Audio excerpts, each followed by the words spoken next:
안녕하십니까, 강주혁입니다. 오늘 시장 정리 같이 한번 가보도록 하겠습니다.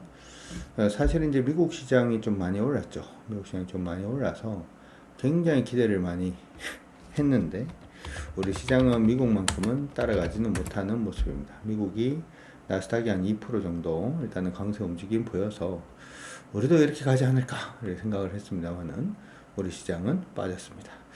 얼마 전에 제가 유튜브 통해서 이제 그런 얘기를 한번 해드린 것 같아요. 우리 시장이 흐름 자체가 요 날이었는 것 같은데요. 흐름이 깨졌습니다. 라고 일단 말씀을 해드렸고, 그렇죠.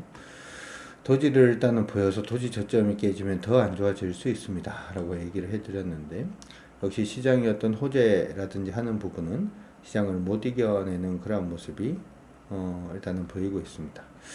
자, 그래서 밑에서부터 위로 올라오고 있는 부분이 하나가 있는데 이 추세를 한번 그어보니까 추세가 일단은 이탈을 했습니다. 저점까지도 일단 무너져 있는 상태이기 때문에 시장은 조금은 약세로 갈 가능성이 높아졌고요.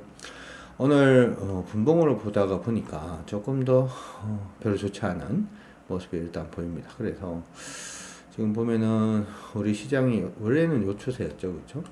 원래 보이던 추세를 따라서 움직이면 거기서 밑으로 빠지고 있는 이런 추세가 하나가 있었어요, 그렇죠? 여기서부터 빠지는 추세가 하나가 있었는데 오늘 일단 돌파는 했죠. 돌파는 했습니다만은 이전에 보였던 저항 부분을 돌파하면서 오전에 시가가 출발을 했습니다만 저점 부분이 여기다, 그렇죠? 반등했었던 저점 부분이 여기인데 오늘 저점까지도 일단 한 번 더 어그러지는 모습이 일단 보이면서 추세가 이런 식으로 지금 하방으로 잡혀 있는 상황입니다. 일단은 반등을 하려고 하다가 반등 자체가 실패했다는 점 자체가 개인적으로는 좀 많이 찝찝합니다. 좀 많이 찝찝합니다. 물론 이제 이런 부분에서 오늘 삼성전자 실적이 일단 나왔었는데 삼성전자가 그다지 좋지 않다 뭐 이런 얘기가 일단 있었죠. 그렇죠? 실적 부분 삼성전자 실적 한번 얘기를 하고 갈까요? 그래도 삼성전자 얘기를 한번 하고 가도록 하죠. 삼성전자가 실적이 시장 컨센보다도 일단 좋지 못하다 이런 얘기 일단 나왔었고 4분기 잠정 실적이 매출이 67조, 영업이익이 2조 정도, 2조 8천억 정도 일단 벌었다. 이렇게 지금 잠정 실적이에요. 확정이 아니고. 근데 이걸 작년 4분기하고 비교를 해보니까 매출이 4.91% 정도 감소를 했고요. 영업이익은 35% 정도 일단 감소를 했습니다.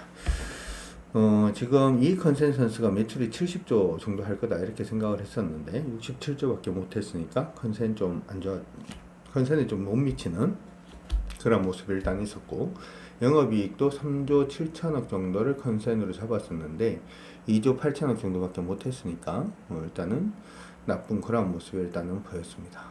잠정으로 일단은 나와 있는 부분인데 그런 부분이 일단 보이면서 코스피가 더욱더 밀린 게 아닌가 싶어요. 실질적으로 오늘 삼성전자의 주가 흐름을 보면 삼성전자의 주가가 이렇게 빠졌습니다. 2.35% 정도 빠졌는데 저는 크게 우려는 안 하고 있어요. 시장 안에서 대부분 증권사들이 삼성전자를 10만전자 보고 있고 저도 10만전자를 보고 있습니다. 보고 있는데 눌림 시작이다 이렇게는 봐줄 수는 있을 것 같아요. 삼성전자의 주가 흐름 자체는 이렇게 방향 잡아주고 있고 그러니까 여러분들이 주식을 하실 때 삼전도 역시 마찬가지입니다만은 하루하루 등락에 대해 가지고 이렇게 너무 막 이렇게 신경을 쓰면은 주식하기가 굉장히 어렵죠. 이전에 오르다가 이렇게 반등을 해주는 모습이었기 때문에 이전에 강하게 저항받던 가격권이 여기입니다. 그렇죠? 여기서 강하게 저항을 한번 받아줬었고 돌파를 했기 때문에 원래는 얘가 큰 폭으로는 이렇게 폭을 지금 잡아주고 있는 상태고 밀렸는 경우에 반등할 수 있는 부분은 73,500원 언저리가 되는 걸로 보입니다. 73,500원 언저리가 반등 포인트다 이렇게 잡고 보시면 될 것 같아요. 지금 삼성전자 같은 경우에는 그 자리에 아직까지 깨져 있는 상태도 아니기 때문에 무너졌다 이렇게 보기엔 조금 어려울 것 같고요. 내일이나 모레 정도부터 시작해서 반등이 나오지 않을까 이렇게 생각을 해봅니다. 그리고 반등이 나오는 경우에는 요 제일 마지막에 그어드린 요 추세선 넘어서기 시작하면 다시금 반등에 성공할 수 있을 걸로 보는데 삼성전자를 오늘 의견이 굉장히 많을 것 같네요. 삼성전자 의견이 많을 것 같은데 보도록 하죠.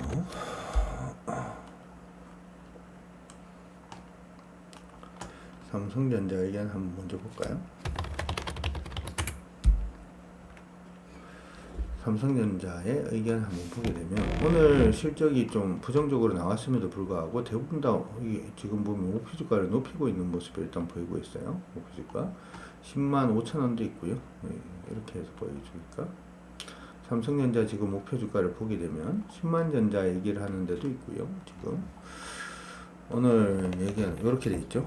지금 보시고 있는 게 삼성전자 부분의 실적 추정치 부분인데 12월 달에 뭐 얘기 나왔던 현대차증권 이거는 제외하고 보더라도 오늘이 1월 9일이잖아요. 1월 9일 날 실적표 나왔는 부분을 보게 되면 여기서까지 일단은 발표를 했습니다. KB증권, 미래에셋증권, SK증권, 메리츠증권 이렇게 오늘 실적 보고 일단 얘기가 나왔는데 미래에셋에서는 매수 의견을 일단 냈고요. 목표주가 10만 넘습니다. 10만 5천 원 정도 제시를 해주고 있는 모습이 일단 나타나고 있잖아요. 그래서 여러분들이 그렇게 좀 체크를 해 두시면 좋을 것 같고, 잠정 리뷰 메모리 탑맛은 아니다. 뭐 이렇게 얘기를 하는데, 여기서 여러분들 한 가지 기억을 해 볼 부분은 이겁니다. D램이 이제 턴어라운드를 하고 있다라는 얘기 일단 나오고, 흑자 전환이 보이고 있다. 뭐 이런 얘기들 계속 나오고 있죠. 그렇죠? 메모리 중심으로 실적 개선이 이제부터 지속될 것이다. 이 얘기는 무슨 얘기냐면, 지금 하나에서도 얘들 10만원으로 지금 보고 있는 게, 작년에 잘했다. 이런 뜻이 아니에요. 작년에 잘했다 이런 뜻이 아니고 지금부터 시작해서 실적이 좋아질 거다라는 부분에 초점을 맞추고 있는 거기 때문에 4분기 실적이 좀 안 좋게 나온다라고 하는 부분에서 여러분들이 좀 부정적으로 보실 거는 저는 아니다 이렇게 생각을 합니다. 기존의 실적이 좋게 나온다. 향후에 그러니까 요번에 엔비디아 주가가 올랐던 부분을 생각을 해보더라도 엔비디아가 지금 실적이 좋을 것 같다라는 거 가지고 주가가 오르는 게 아니죠. 엔비디아가 2024년도에는 중국으로 AI 반도체를 수출할 수 있는 저사양의 칩을 또 만들어내겠다. 이렇게 지금 얘기가 나오면서 어제 박스권 상단을 돌파했는 것처럼 지금 어떻게 하고 있다는 게 중요한 게 아니고 2024년도가 반도체라든지 AI 시장의 확장 부분으로 인해서 삼성전자가 누울 곳이 좀 많아지고 있다. 라는 부분들 때문에 삼성전자에 대해서 좀 긍정적으로 보고 있는 거니까 저는 여러분들이 어떻게 했으면 좋겠냐 하면은 지금 시점에서 삼성전자에 관심이 있으신 분들은 제일 마지막에 그어드린 요 선 있죠? 요 선 색깔을 조금 바꿔드리도록 하죠. 녹색으로. 요 녹색 선을 돌려내는 추세를 전환시키는 그러한 부분이 일단 보이면 그때부터는 공략을 하셔도 좋다. 빠르면은 이번 주에 나올 수도 있고요. 아니면 다음 주에 나올 수도 있으니까 그런 부분 기억을 하시면서 봐주시면 좋을 것 같습니다. 삼성전자 그렇게 하고요. 그 다음 코스피 시장은 어떻게 할 거냐 하면은 삼성전자가 올라간다고 코스피가 무조건 올라가는 건 아니니까 만약에 삼성전자가 반등을 시도를 하면서 코스피 시장이 반등을 하면 그때부터 약간 좀 긴장을 합니다. 긴장을 하시면서 뭐만 체크하시냐 하면은 이전 고점을 돌파하느냐 돌파하지 못하느냐만 관심을 가집니다. 그래서 만약에 코스피 시장이 상승을 하면서 이전 고점을 돌파하지 못하는 모습을 보이면 그때부터 시작해서 물량 출현 쪽으로 갑니다. 그거 때하고 비슷한 거냐 하면 예전에 이때 보면 우리 코스피 시장이 이전 고점 돌파하는 거 보이십니까? 자, 체크가 되죠. 그러난 다음에 여기 이제 밀린단 말이죠. 밀려서 이렇게 반등을 하기 시작을 하면 뭘 보라고요? 이전 고점을 넘어설 수 있는지만 본다. 그래서 이전 고점을 넘어서지 못하는 모습이 보이면 어떻게 된다? 이렇게 되는 거야. 됐나요? 여기서 이전 고점 넘어서려고 노력을 하다가 이전 고점 못 넘어서면 어떻게 된다고요? 이렇게 돼버리기 때문에 여러분들이 못 넘어서는 그러한 타이밍에서 물량을 좀 줄여놓는 게 현명하다 이렇게도 봐줄 수가 있고요. 시간이 걸려서 이게 지금 추세를 넘어서는 경우도 마찬가지입니다. 잘 보시면 추세를 넘어서는 경우도 이렇게 반등해서 올라가면 이전 고점까지 가는지 못 가는지를 보는 게 굉장히 중요하고 만약에 이전 고점까지 못 가고 꺾였죠. 그렇죠? 꺾이는 모습 보면 이렇게 돼요. 정리되죠? 그렇게 얘기하면 또 무서워요 라고 하시는 분들이 있는데 무서울 건 없고요. 현금 가지고 들고 있으면 되겠죠. 그렇다 이건.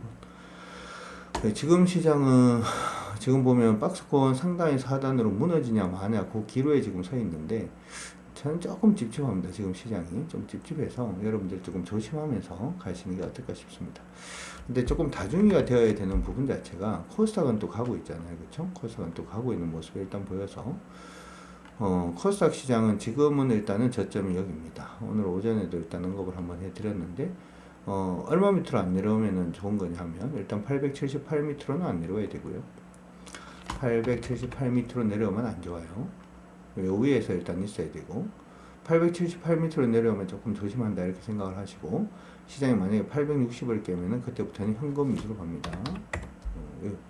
또 기준을 잡아놓고 가시는 게 어떻게 보면 시장에서 공략하시는데 또 중요한 부분이 아닌가 이렇게 생각이 드니까 참고하시고 봐주시기 바랍니다. 그거 안 깨면 어떡하나요? 안 깨면 그냥 하던 대로 안 깨면 그냥 하던 대로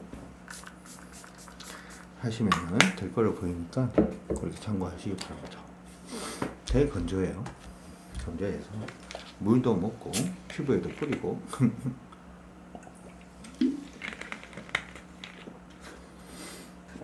자, 오늘 시장에서는 좀 말씀을 해드릴 부분은 항공주입니다. 항공주에 대해서 조금 말씀을 오늘은 해드리고 가려고 하는데, 이렇게 되나요? 어이구 넘어지네. 넘어지지 않도록 뒤에 갖다 대야지 하나. 좀 앞으로 가. 이렇게 하면 괜찮은데,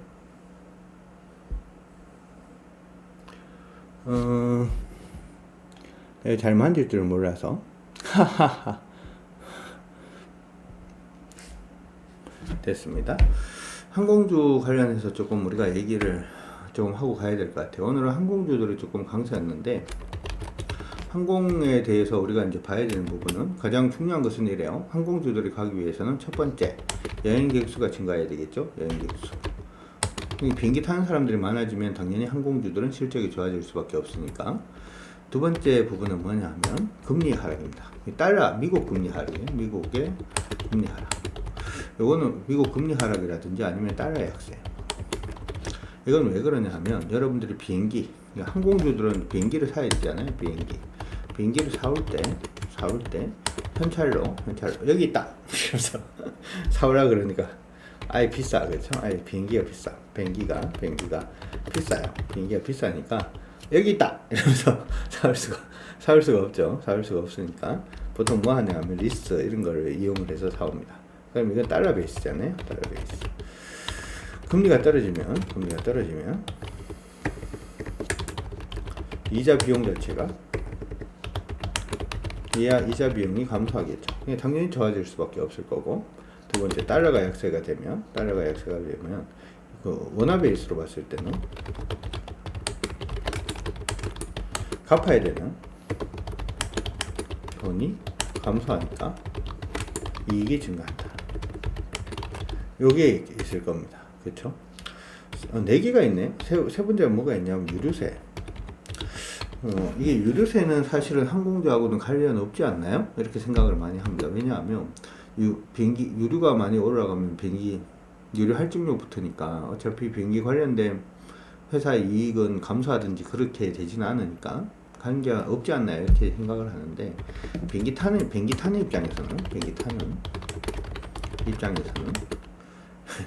입장에서는 힘들죠. 돈이 더 드니까 비싸지는 거죠. 우리 입장에서는 비싸집니다. 그래서 유가가 하향 안정화가 돼줘야 보여봤듯이 여행객 수가 증가하기 때문에 유류세 떨어지는 게 또 중요하고요. 네 번째는 이제 화물 운송 부분입니다. 화물 운송 부분이 좀 좋아져야지만 일단은 나쁘지 않은 그런 모습을 일단 보일 수가 있겠죠. 그래서 지금 가만히 보면 인천공항에서 12월 여행, 12월 여객 수송 실적을 한번 딱 봤어요. 얼마냐 라고 봤더니 12월 달에 560만 명 딱 찍었습니다. 5만 원이고 560만 벌었으면 좋겠다, 그쵸? 요 수치는 뭐냐면 2019년도에 12월을 왜 기준을 샀냐 하면 이게 코로나 때잖아요. 이제 코로나 터지기 전이니까 요 수준의 92%까지 회복을 했습니다. 근데 가만히 생각을 해보면 주가는 그때까지 회복을 했냐? 라고 생각을 해보면 그때까지 회복하지 않았죠. 회복하지 않았으니까 봐야 될 거고, 가장 쉽게 생각할 수 있는 부분은 일본 노선은 일본 가는 사람 엄청 많죠. 그렇죠? 이게 지금 보면은 72% 정도 증가했습니다. 72.5% 증가했고 많이 늘었어요. 그 다음에 중국 노선이, 중국은 원래 못 가다가 가는 거기 때문에 694% 증가했고, 그 다음에 동남아 36.9%, 미주 17.8%, 유럽은 21.4%, 대양주도 지금 보니까 35%, 중동이 4.9%, 아까 얘기했는 일본하고 이쪽 포함되어 있는 동북아 같은 경우에는 134.6% 증가합니다. 그래서 모두 다 큰 폭으로 일단 증가를 했기 때문에 일단 나쁘지 않을 것 같고, 지금 보면 2019년도에 90% 수준까지 지금 회복을 일단 했고요. 올해부터 2024년도에는 완전한 회복을 할 것이다. 그래서 나쁘지 않을 것 같습니다. 근데 사실은 코로나 터지기 전만 하더라도 LCC를 각 그 공항에서 다 만들려고 그랬거든요. 그 정도로 LCC가 굉장히 잘 되던 사업들 중에 하나였는데 코로나 터지면서 다 죽었죠. 근데 지금은 LCC를 새로 만들려고 하는 쪽은 없다라고 생각을 해본다면 저게 나쁘지 않겠다 이렇게도 생각을 해볼 수 있을 것 같습니다. 어쨌든 여행객 수 자체가 좀 증가를 하고 있는 그런 모습이 일단 나타나고 있고요. 중국 노선 같은 경우에는 6년 5개월 만에 단체 관광이 지금 허용이 됐는데 안 오고 있죠. 근데 중국 사람들 올 때는 보통 동방항공 이런 거 타고 오지 대한항공, 아시아나항공 이런 거 타고 오는 건 아니니까. 그렇죠? 항공주 중에서는 일단 여행객 수 증가가 지금 만들어지고 있다는 거 기억을 하시면 좋을 것 같고, 그 다음에 화물 부분도 지금 굉장히 좀 나쁘지 않습니다. 지금 2024년도 올해죠. 저희 글로벌 화물 수요가 지금 코로나19 그냥 항상 비교는 코로나니까 코로나19 대비 코로나19로 보더라도 일단은 11% 정도 증가할 것으로 상회입니다. 증가할 것으로 예상을 하고 있어요. 나쁘지 않다 이렇게 지금 보고 있는 중이고, 지금 북미하고 가장 기본이 되는 아시아에서 미국으로 가는 가장 기본이 되는 항로가 이거죠. 요게 지금 화물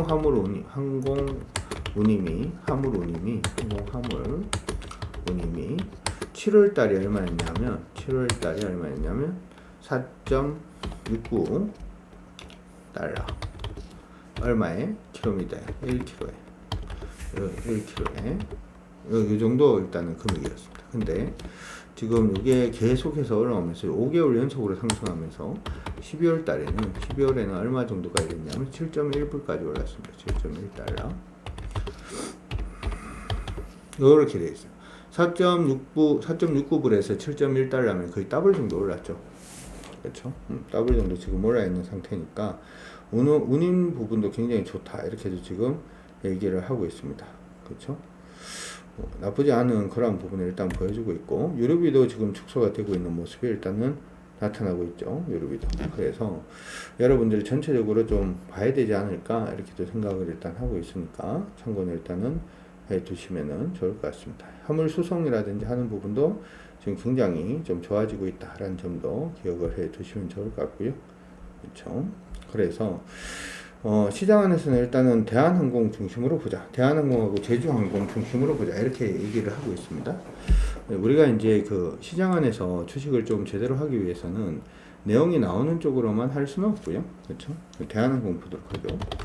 일단은 대한항공은 아직 시작은 안 했는 걸로 보여요. 오늘 3.69% 정도 강세 움직임을 보였는데 예전에 많이 빠지지도 않았고요. 사실은 대한항공은 이렇게 지금 돼 있죠. 대한항공은 아직까지는 하락 추세를 타고 있는 중입니다. 그래서 추세 전환하면 그때부터 여러분들 한번 관심을 가져보시면 좋을 것 같고, 제주항공 보도록 하죠. 제주항공 같은 경우에는 먼저 턴하려는 모습은 일단 보였는데 실질적으로 흐름을 보게 되면은 지금 박스 정도로 가고 있는 걸로 보여요. 이렇게 지금 하락으로 내려가고 있다가 여기서 한 번 더 하락, 그쵸? 이렇게 한 번 더 하락으로 내려가고 있는 모습이고, 지금 여기서 지금 박스로 이렇게 움직이고 있는 걸로 보입니다. 박스권 하단에서 지금 돌려내려고 하고 있는 모습이 일단 보이고 있어서 이렇게 봐야 되겠죠? 이 추세는 여기서부터 시작으로 볼 수 있습니다. 대한항공은 비슷하죠? 추세선 근처까지 지금 내려와 있는 그런 모습이 일단 보이고는 있는데 아직까지 추세가 돌기 전입니다. 기관들은 좀 매수를 해주고 있죠. 그리고 제주항공도 좀 준비는 일단 하시면 좋을 것 같고, 그 다음에 에어부산은 차트를 길게 한번 보도록 하죠. 에어부산은 사실은 건드리기도 무서운 종이라고 해야 되나? 그쵸? 3,000원짜리니까 같이 움직일까 이렇게 생각을 할 수가 있는데, 이거는 일단은 추세 넘고 난 다음에 얘도 박스입니다. 이렇게 박스권 안에 지금 움직이고 있는 중이고, 얘가 지금 제일 먼저 지금 뛰어넘고 있는 모습이 나타나고 있어요. 시장 안에서 좋은 의견 나오고 있는 부분도 필요합니다만은, 누가 제일 먼저 뛰어넘느냐라고 하는 부분도 굉장히 중요하겠죠. 그래서 지금 에어부산이 제일 먼저 좀 뛰어넘고 있는 그런 모습이니까 에어부산 관심 가지시고 일단 보시고, 제주항공이라든지 대한항공은 추세 넘고 난 다음에 여러분들 체크해 두시면 좋을 것 같습니다. 자, 오늘 거래소 시장이 아직까지는 움직임을 제대로 못 잡고 있다라는 거 좀 언급을 해드렸으니까 그거는 일단 기억을 일단 해두시고 가시면 좋을 것 같고, 항공주가 좀 움직일 수 있을 것 같아서 그 언급해드렸으니까 참고 일단 하시고요. 오늘 저녁 공지 좀 말씀을 드리도록 하겠습니다. 공지 오늘 저녁 9시 30분에 대박천국 출연이 있습니다. 한국경제TV 대박천국 출연이 있어요. 출연이 있으니까 그거 참고는 일단 해주시면 좋을 것 같고요. 그러고 난 다음에 바로 10시부터 시작을 해서 공방이 있습니다. 유튜브하고 한국경제TV 사이트를 이용을 해서 공개방송 1시간 정도 진행할 예정이니까 그거 일단 참고해 주시면 좋을 것 같고요. 그 다음에 수요일은 뭐죠? 수요일은 주파수. 주식은 강준혁, 기법은 파워트레이딩. 수요일은 저녁 8시 교육방송. 저번에 한번 진행을 했고, 근데 저번 진행했을 때 분위기 나쁘지 않았던 것 같습니다. 그래서 이번 주 수요일이 마지막 무료 교육방송입니다. 그쵸? 많이들 참석을 해주시면 좋을 것 같고요. 요번에 일정이 좀 많아요. 이번 1월 13일 토요일 오후 1시에 오프라인 강의 있습니다. 이거는 와우넷에서 제가 진행하는 건 아니고요. 와우넷에서 진행을 하는 데인데 오후 1시 아니고 12시에 진행합니다. 12시에 부산 백스코 101호 부산 백스코 101호였던 것 같습니다. 부산 백스코 오시면은 아마 안내받아서 오실 수 있을 걸로 보이니까 그렇게 참고 일단은 하셔가지고 보시면 좋을 것 같습니다. 그리고 아직 저희 유튜브 구독 안 하신 분들은 빨리 구독 가족이 되어주시길 기대하면서 오늘 방송은 이것으로 정리하도록 하죠. 여러분들 고생 많이 하셨고 지금까지 저는 강주혁이었습니다. 여러분들 안녕, 고생하셨습니다.